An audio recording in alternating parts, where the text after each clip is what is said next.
भारतीय संविधान का अनुच्छेद 2 आर्टिकल 2 बहुत छोटा है, लेकिन देश की सीमाओं और संरचना के नजरिए से यह बहुत महत्वपूर्ण है। सरल शब्दों में इसका अर्थ नीचे दिया गया है। अनुच्छेद 2 का सरल अर्थ। यह अनुच्छेद भारत की संसद पार्लियामेंट को दो मुख्य शक्तियां देता है। 1. नए राज्यों को भारत संघ में शामिल करना। अगर कोई ऐसा क्षेत्र जो वर्तमान में भारत का हिस्सा नहीं है, जैसे कोई विदेशी क्षेत्र, वह भारत में शामिल होना चाहता है, तो संसद कानून बनाकर उसे भारत का हिस्सा बना सकती है। 2. नए राज्यों की स्थापना करना। संसद ऐसे क्षेत्रों को नए राज्य के रूप में स्थापित कर सकती है जो पहले से अस्तित्व में नहीं थे। आसान उदाहरण से समझें।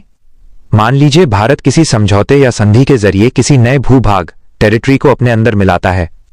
उस नए इलाके को भारत का एक राज्य घोषित करने की शक्ति संसद को इसी अनुच्छेद 2 से मिलती है। ऐतिहासिक उदाहरण, सिक्किम का भारत में विलय।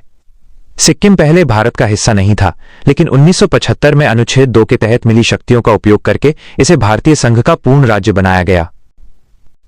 अनुच्छेद 2 और अनुच्छेद 3 में अंतर।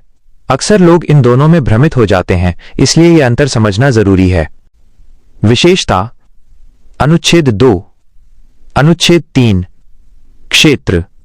उन राज्यों के लिए जो भारत का हिस्सा नहीं है, उन राज्यों के लिए जो पहले से भारत का हिस्सा हैं। कार्य। बाहरी क्षेत्रों को भारत में मिलाना, मौजूदा राज्यों के नाम, सीमा बदलना या एक राज्य को काटकर दो बनाना। मुख्य बात, अनुच्छेद 2 बाहरी क्षेत्रों के प्रवेश की बात करता है, जबकि अनुच्छेद 3 भारत के आंतरिक पुनर्गठन की। क्या आप अनुच्छेद 3 के बारे में विस्तार से जानना चाहेंगे, जिसमें बताया गया है कि कैसे यूपी, बिहार या आंध्र प्रदेश जैसे राज्यों का बंटवारा किया जाता है?